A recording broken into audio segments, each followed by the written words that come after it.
Hey guys, it's Matt. Welcome to SpeedTutor, and today's video is all about Unity AI. Unity do offer a suite of generative tools like texture, sprite, sound and animation, and they're constantly tweaking them with feedback, which you can do if you use this beta. But we're going to focus on the chat assistant in this video because I think it's designed to help you automate a lot of your workflows and to help you with those manual tasks which would normally just take more time than they need. So first of all, it's free in Unity 6.2 right now.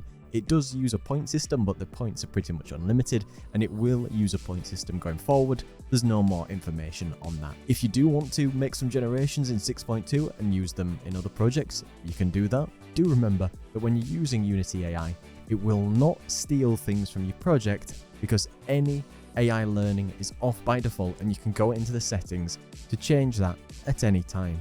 And this video is sponsored by Unity. So like I say, if you want to get started, you want to install the Unity 6.2 beta. And when you're in this version, you'll see at the very top of the screen, you will see that Unity AI has its own tab. And you can click agree and install because it won't be automatically installed unless you physically agree. So once that's installed, you can hit the AI tab. You can do new generations, open the assistant, check for updates, but there's something that I'll mention just beforehand. You can click to manage your account, and then you will get an pop-up which will show you about usage, whether you want to use the prompts, resources, and the interactions with the AI to be able to do improvements and training to it. So that is off by default. So it will not take anything that you give to the AI and use it for any level of training. They have added some new checkboxes which you can enable or disable either the assistant or the generator. So if you've got a company or a business and you don't want specific features to be able to use across the full organization, you can disable those and nobody will be able to access them. Say you didn't want any generators but you still wanted to use assistant. So now we're going to take a look at the chat AI, and I'll show you the common things that you can use it for, just like you could with ChatGPT. Yet this has project awareness. If we go to the AI and click Open Assistant, you'll get the assistant like a little chat box as if you would normally expect. You can attach any game object to this to use it to populate, to give suggestions, or to do custom interactions with the objects that you have. There's a bunch of shortcuts, and Unity do plan on making these context aware so you don't have to choose, where ask is just asking regular questions, code is to help with code snippets or anything like that, and run, you can do things like placing objects, finding game objects, and doing specific things that you would have to do manually in the editor. So I just ask it, what common tasks can you help me do? So it gave me a bunch you can specify, so you can have scripting assistance, you can have automation in the editor, you can use the generators, create more, help you create UI, use the new input system and how to set that up, using the animation controllers and timeline, lots of debugging and optimization. You can do asset management like importing, organizing, and doing things in your project. Now if we've got chat open and we've got a bunch of game objects, say I want to rename a bunch of assets at once, we can select them all and drag them straight into here so you can see that it's attached items 20.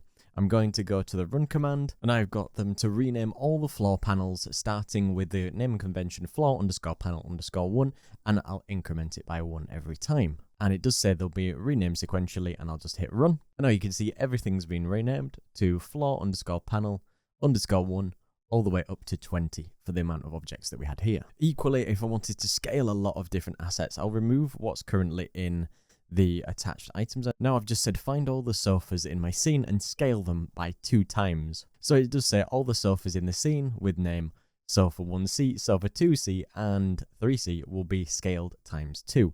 So if I just hit run, now you can see in my living room I've got some absolutely giant sofas that have been scaled out 2 times the size, and it was project aware that it knew the assets that it could find within my scene to be able to scale them up for me, so I didn't actually have to find them and look for where they should be. We can attach any script that we've got, and if we just go to the code command and say that we want some comments to explain, and I put explain this by using comments on each line, and you can see it'll add comments to each line like I've asked it to have this, which is all about light optimization. So it's a great way to add quick codes, whether you're going to pass this to somebody else, sell the asset, or do something else in the future. Now I've asked it with the code option, I've removed any other assets and create me an FPS counter that uses TextMesh Pro text component. So we've got something generated here. I'm just going to copy this so it's on my clipboard. I'm going to remove the code and I'm going to go to my run command, and I'll ask it something simple. And then I said, Using the run command, create me a canvas which is a child with a TextMesh Pro text component. Then we can just hit the run.